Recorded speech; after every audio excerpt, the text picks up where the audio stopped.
Assalamualaikum warahmatullahi wabarakatuh. Shalom, Om Swastiastu, Namo Buddhaya, salam kebajikan. Selamat pagi dan salam sejahtera untuk kita semua.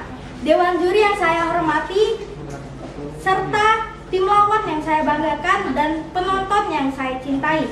Di sini saya selaku pembicara pertama dari tim pemerintah dari MOSI. Sebagai negara berkembang dengan potensi maritim, Dewan ini tidak akan menggunakan strategi ekonomi biru. Saya selaku tim pemerintah setuju dengan mosi perdebatan kali ini.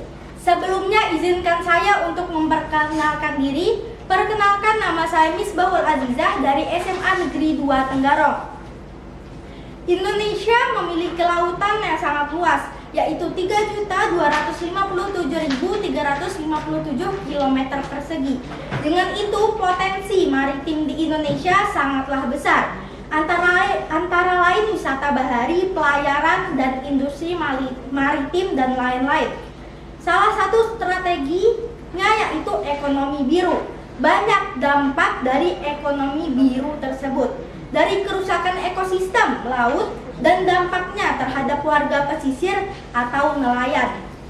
Maka dari itu, Dewan Juri yang terhormat, ekonomi biru merupakan kelestarian keanekaragaman hayati laut dan ekosistem laut dan pesisir, serta mata pencaharian yang berkelanjutan, utamanya bagi masyarakat pesisir. Selanjutnya adalah ekonomi hijau, adalah sebuah rezim ekonomi yang meningkatkan kesejahteraan manusia dan kesejahteraan sosial, sekaligus mengurangi risiko lingkungan secara signifikan. Maka dari itu, Dewan Juri yang terhormat, saya menyetujui mosi kali ini. Mengapa saya menyetujui mosi kali ini? Karena ekonomi biru bisa mengancam nelayan-nelayan tradisional. Banyak dampak-dampak dari ekonomi biru tersebut. Salah satunya adalah kegagalan sistem, seperti munculnya konflik budaya dan sosial akibat terjadinya marginalisasi masyarakat nelayan pribumi dan nelayan skala kecil, dan munculnya kesulitan ekonomi karena terputusnya hak akses nelayan. Dalam penegakan Undang-Undang Nomor 7 Tahun 2016 tentang perlindungan dan pemberdayaan nelayan, pembudidaya ikan dan pertambak garam, pengelolaan perikanan berbasis hak ikut mempengaruhi pengaturan wilayah pesisir dan pulau-pulau kecil seperti yang tertulis dalam Undang-Undang Nomor 27 Tahun 2007.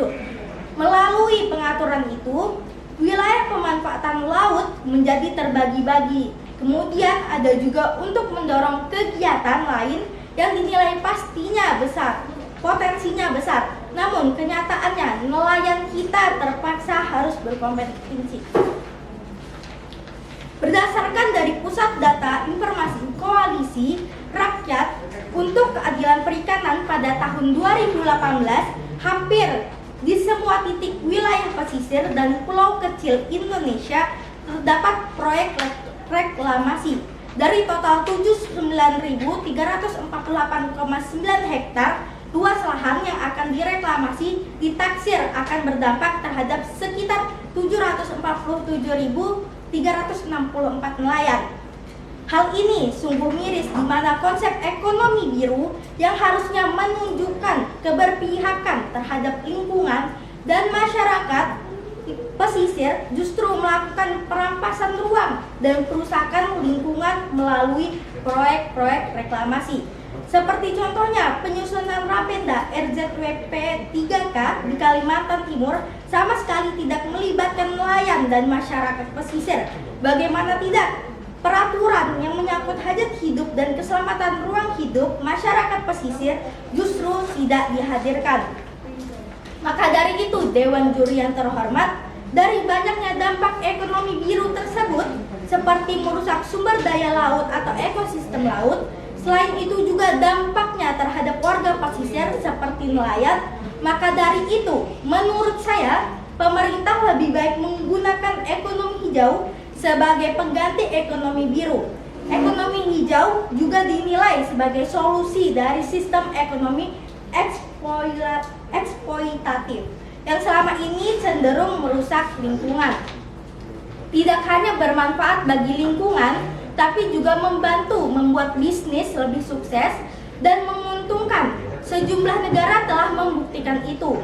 Dan saya ulangi sekali lagi, ekonomi hijau dapat meminimalkan faktor kerusakan lingkungan. Penerapan ekonomi hijau juga diinisiasi dapat menekan emisi karbon dioksida.